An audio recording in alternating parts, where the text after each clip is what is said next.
Infrastructure project है, Aahista Aahista where houses आएंगे।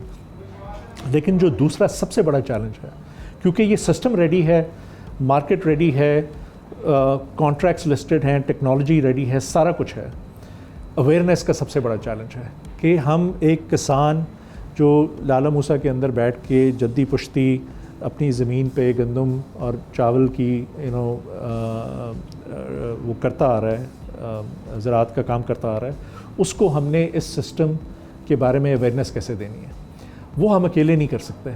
उसमें हमें आपका साथ भी चाहिए, उसमें हमें जो इनपुट सप्लायर्स हैं बड़े बड़े उनका साथ भी चाहिए, क्योंकि उन्होंने बहुत से किसान मरकज़ बनाए हुए हैं। उसमें हमें हुकूमत का साथ चाहिए, जिन्होंने एग्रीकल्चर एक्सटेंशन का बहुत बड़ा डिपार्टमेंट बनाया हुआ है, ताकि आहिस्ता आहिस्ता ये अवेयरनेस वहाँ तक जाए। हमें मंडियों के अंदर जाके अपनी PMX की स्क्रीनें लगानी पड़ेंगी, ताकि एक किसान जब अपनी बोली एक मंडी के थड़े के ऊपर उसको मिल रही है, उसको ये भी पता हो कि PMX के ऊपर इसकी कीमत क्या चल रही है आज के दिन।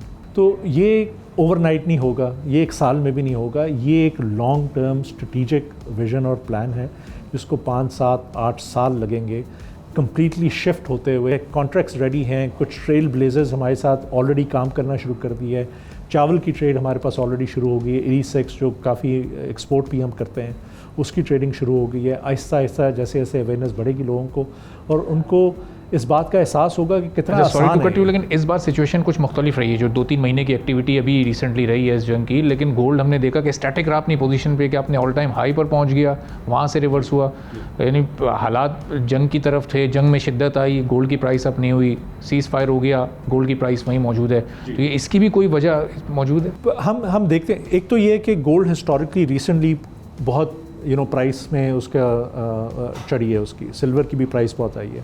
अगर 1 साल पहले 1.5 साल पहले की आप गोल्ड और सिल्वर की प्राइसेस देखें और अब की देखें तो उसमें ज़मीन आसमान का फ़र्क है। तो एक तो ये कि ऑलरेडी प्राइस बहुत बढ़ गई हुई थी और इसी वजह से, बदलते हुए हालात की वजह से इन एसेट्स की प्राइस बढ़ी।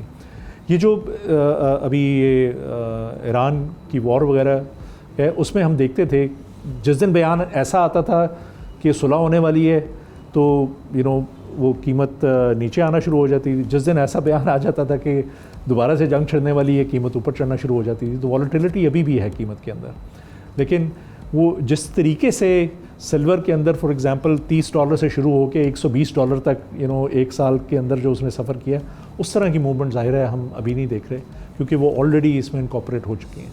तो अब वॉलेटिलिटी दोनों कमोडिटीज़ में, गोल्ड और सिल्वर में, कदरे कम हुई है।